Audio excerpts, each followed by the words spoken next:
नमस्कार दोस्तों, Niket Shah plus YouTube channel में आपका स्वागत है। दोस्तों मेरा नाम है निकेत शाह। दोस्तों आपने अक्सर इस टाइप का पीएलसी देखा रहेगा या कुछ अलग ढंग का पीएलसी देखा रहेगा। पीएलसी के साथ में कुछ इनपुट कंपोनेंट्स, कुछ आउटपुट कंपोनेंट्स, कुछ कंट्रोलिंग डिवाइसेस जैसे मोटर्स हो गया या कुछ भी लोड वगैरह हो गया। तो आज के इस वीडियो में हम लोग जानने वाले ये सारी चीज़ों का कनेक्शन कैसे करेंगे, यानी कि पूरा कनेक्शन ऑफ पीएलसी वायरिंग, ये सारी डिटेल में हम लोग देखने वाले। लेकिन खास करके इस वीडियो के अंदर मैं बताऊंगा आपको सिंक और सोर्स का कनेक्शंस कैसे किया था एकदम डिटेल में, क्योंकि यूट्यूब पे ऐसा कोई वीडियो नहीं है एकदम डिटेल वाला। तो आज के इस वीडियो में एकदम डिटेल में बताऊंगा हर एक चीज़ को प्रैक्टिकल के साथ में। तो इस वीडियो को आपके दोस्तों के साथ में ज़रूर शेयर करिएगा। अगर आप नए हैं तो ही चैनल को सब्सक्राइब कीजिए और बेल का आइकॉन दबा दीजिए। तो चलिए आज की वीडियो की शुरुआत कर लेते हैं। सबसे पहले इंपॉर्टेंट है कि आप पावर सप्लाई कैसे दोगे पीएलसी को। ठीक है, तो हमारा जो पीएलसी रहता है, इस पीएलसी के अंदर पावर सप्लाई देने के कई सारे अलग अलग तरीके रहते हैं, डिपेंड अपॉन द पीएलसी। तो आमतौर पे जो पावर सप्लाई दिया जाता है, अभी ये आपके सामने जो यहाँ पे डेल्टा का एक मॉड्यूल है, डेल्टा DVP14SS करके एक मॉड्यूल है। इस जो मॉड्यूल के अंदर आपको डीसी पावर सप्लाई लगता है। डीसी का इस टाइप का एक एसएमपीएस लेना पड़ता है, जिसकी मदद से इसको 24 वोल्ट का सप्लाई देना पड़ता है। तो आप डेल्टा का इस टाइप का अलग से एसएमपीएस भी ले सकते हो, या डेल्टा का स्पेशलाइज एसएमपीएस आता है वो भी आप ले सकते हो, जिसमें आप देख सकते हैं 24 वोल्ट का और 0 वोल्ट का सप्लाई यहाँ पे दिया गया है। अगर कभी कभी कुछ पीएलसीज ऐसे होते हैं जो डायरेक्टली एसी सप्लाई पे चलते हैं, यानी कि आपका जो एसी घर की जो लाइन रहती है ना 240 वोल्ट की, वही डायरेक्ट लाइन को आप पीएलसी के साथ में अटैच कर सकते हो और अपने पीएलसी उससे डायरेक्टली चला सकते हो। तो डिपेंड करता है, वो पहले आप देख लीजिए कि आपकी जो पीएलसी है वो कौन से प्रकार का सप्लाई सपोर्ट करती है। मान लो कि मेरे पास एक पीएलसी है जो कि डीसी सप्लाई को सपोर्ट करती है। तो इस टाइप का डीसी सप्लाई का एक समझो 24 वोल्ट आपको लगने वाला है। 24 वोल्ट का ऐसा ऐसा पूरा एक मॉड्यूल आता है जो जिसको हम लोग एसएमपीएस ही बोलते हैं, वही आपको यहाँ पे लगेगा। इसके अंदर मैं कनेक्शंस की बात करूँ तो हमारा जो पीएलसी रहता है ना, उसमें नीचे की तरफ आपको इस तरह के 2 पोर्ट नज़र आ रहा है। ये जो पोर्ट है वो हमारे प्रोग्रामिंग के पोर्ट है, और ये जो पोर्ट आपको नज़र आ रहा है ये पावर सप्लाई के पोर्ट है। तो पावर सप्लाई कैसे बिठाया जाता है इसके अंदर, सबसे पहले मैं एसएमपीएस की बात करूँ। एसएमपीएस में जो लाइन, फेज और न्यूट्रल का जो कनेक्शन है, आप देख सकते हैं लाइन है यानी कि फेज है, ये न्यूट्रल है और ये अर्थ, ये तीनों का कनेक्शन मैंने यहाँ पे बिठा दिया। इसके बाद में ये जो 24 वोल्ट और 0 वोल्ट, यानी कि डीसी का 24 वोल्ट है, 0 वोल्ट यानी कि नेगेटिव वोल्ट जिसको हम बोल सकते हैं। तो 24 वोल्ट को 24 वोल्ट के साथ में, 0 वोल्ट को 0 के साथ में, और ग्राउंड का कनेक्शन भी अगर रिक्वायर्ड रहेगा तो ग्राउंड का कनेक्शन इस टाइप में लगाया जाता है। ये डायरेक्टली वायर इस टाइप में नहीं लिया है, इसका ऐसा कनेक्टर आता है। आप देख सकते हैं एक कनेक्टर आता है जो कि इसके साथ में लगा हुआ रहता है। ये 3 लाइन अलग से लगाई हुई रहती है, तो तीनों लाइन का कनेक्शन आपको यहाँ पे बिठा देना पड़ता है। इस तरीके से उसको सप्लाई दिया जाता है। ठीक है, क्लियर है सप्लाई कैसे दिया जाता है। ओके, सप्लाई का हो गया। अभी अगर मैं ध्यान से बताऊं कि हमारी जो पीएलसी रहती है, इस पीएलसी में आपको अलग अलग यहाँ पे कुछ नंबर्स लिखे हुए। इसका मतलब क्या है, ये जो हिस्सा दिख रहा है ऊपर वाला, ये आपकी इनपुट साइड है। ठीक है, यहाँ पे इनपुट कंपोनेंट जैसे कि समझो ऑन ऑफ का बटन हो गया, जिसको हम लोग NONC बटन्स रहते हैं। ऐसे बहुत सारी चीज़ें जो है इनपुट साइड में, सेंसर्स भी लगा सकते हैं आप। ठीक है, तो ये सब चीज़ें आपकी इनपुट साइड में बैठेगी। वैसे ही आपको यहाँ पे जो दिख रहा है, ये C0 से लेकर Y3 तक, ये जो आपका दिख रहा है ये आपके आउटपुट साइड है। यहाँ पे आपके रिले मॉड्यूल्स हो गया, और उस रिले मॉड्यूल के ज़रिए आपके जो मोटर्स हो गए या जो भी आपने आउटपुट के लिए लॉजिक बनाया रहेगा, वो सब चीज़ों को यहाँ पे कंट्रोल कर सकते हैं। ना कि आउटपुट, आपका जो इनपुट साइड है वो ये वाला है, आउटपुट साइड है यहाँ पे साफ साफ अक्षर में लिखा भी हुआ है। लेकिन इस पीएलसी के अंदर एक बहुत ही मेन चीज़ यहाँ पे आपको ऊपर नज़र आ रही है। ये क्या लिखा हुआ है, SS। ये SS का मतलब क्या होता है, SS का मतलब होता है, जैसे कि यहाँ पे आपको दिखाई दे रहा है SS, इसका मतलब होता है सिंक और सोर्स। इसके अंदर कनेक्शंस पहले बिठाने पड़ते हैं, क्योंकि यहाँ से ही कनेक्शन की शुरुआत होती है।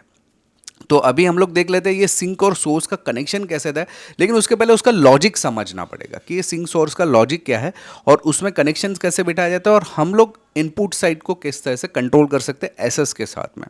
तो सारी डिटेल हम लोग देख लेते हैं, लेकिन उसके पहले जानकारी के लिए बता दूं, हम लोग ने ऑनलाइन में भी बहुत सारे कोर्सेज चालू कर दिए, जिसमें हमारे पास RLC है, PLC है।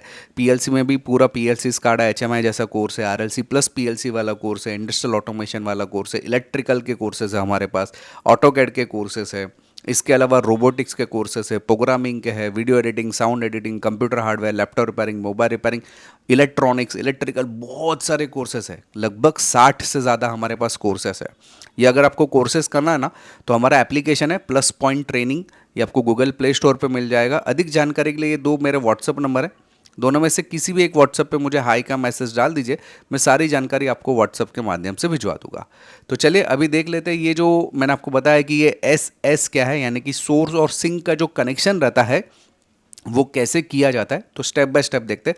सबसे पहले सिंक कनेक्शन देखते हैं। सिंक कनेक्शन में आपको यहाँ पे दिखाई दे रही है एक बैटरी लगी हुई है और यहाँ पे मैंने एक फेज लाइन लिया हुआ है। ये हमारा फेज लाइन है और ये बैटरी का लाइन है। क्लियर है इतना? अभी मैं क्या करता हूँ, इस फेज लाइन के साथ में एक बल्ब को लगा देता हूँ। सिंपल, मैंने एक बल्ब कनेक्शन किया है और इस बल्ब के साथ में अभी न्यूट्रल, ध्यान से देना मैंने न्यूट्रल कैसे कनेक्ट किया है। यहाँ पे जो नेगेटिव वायर है वो नेगेटिव वायर मैंने बल्ब के साथ में कनेक्ट कर लिया, लेकिन बीच में मैंने एक स्विच लगा दिया है। इसको बोलते हैं सिंक साइड कनेक्शन। ठीक है, इसको अगर मैं पीएलसी के ऊपर बताने की कोशिश करूँ तो मान लो हमारा ये पीएलसी है। पीएलसी में एसएस यहाँ पे सिंक और सोर्स का कनेक्शन यहाँ पे बैठता है, या दोनों में से एक ही बैठता है, सिंक या तो सोर्स साइड। ठीक है, इसलिए S/S लिखा हुआ है। तो यहाँ पे मैं कनेक्शन कैसे करूँगा, मान लो कि मेरा डीसी सप्लाई है, डीसी सप्लाई में से जो फेज लाइन है ना, फेज लाइन वो मेरा एसएस पे चले जाएगा और जो नेगेटिव लाइन है वो आपके कंपोनेंट्स के या के आउटपुट के साथ में लगने वाले हैं। यहाँ पे ये समझो आपका जो भी कंपोनेंट वगैरह रहेगा वो लगेगा और उसका एक कनेक्शन X0 पे लगेगा। X0, X1, X2, X3, X4, ये सब सारे इनपुट टर्मिनल से इनपुट को कंट्रोल करने वाले। डिपेंड आपने प्रोग्रामिंग कैसे किया उसके हिसाब से आपको यहाँ पे बिठाना पड़ेगा। ठीक है, चलिए और उसको मैं थोड़ा डिटेल में बताऊंगा ना तो और समझ में आ जाएगा। पहले सोर्स साइड देख लेते हैं। सोर्स साइड में मैंने नेगेटिव वायर पहले लिया हुआ है जो कि डीसी सप्लाई के साथ में मैंने लिया हुआ है। डीसी या एसी, अच्छा ये भी है कि यहाँ पे जो मैंने डीसी सप्लाई दिया ना वो डिपेंड करता है आप किस टाइप का है। तो जनरली डीसी या एसी जो भी सप्लाई रहेगा, मैंने एक जनरली डीसी दिया जाता है यहाँ पे, इसके लिए मैं डीसी का पहले एग्जांपल दे रहा हूँ। तो यहाँ पे कैसा होता है कि बल्ब को मैंने नेगेटिव सप्लाई पहले दिया हुआ है और बल्ब का जो पॉजिटिव सप्लाई है उसको मैंने समझो कोई कंपोनेंट के साथ में जोड़ के आगे भेज दिया है। अगर मैं यही चीज़ अगर पीएलसी के ऊपर आपको करके बताऊँ तो होता क्या है कि पीएलसी का जो एसएस वाला टर्मिनल है उसमें बैटरी से आपका नेगेटिव जो लाइन रहती है, नेगेटिव यानी कि 0 वोल्ट की लाइन जो रहती है वो एसएस टर्मिनल पे जाती है और जो हमारा लोड रहता है वो लोड को हम लोग पॉजिटिव लाइन पे कनेक्ट करते हैं और उसी पॉजिटिव लाइन को हम लोग X0 पे लाके छोड़ देते हैं। ओके, नहीं समझ में आया?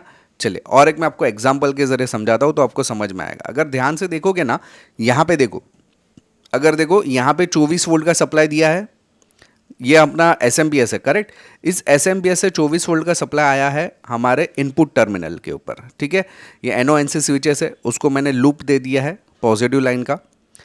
फिर ये 0 वोल्ट जो आपको नजर आ रहा है, ये 0 वोल्ट मैंने कहाँ पे दे दिया, SS के लाइन पे दे दिया है। और यहाँ पे इनका जो बाहर निकला हुआ टर्मिनल है, इनका जो नेगेटिव टर्मिनल है वो भी मैंने X0 और इसको मैंने X1 पे कनेक्ट कर लिया है।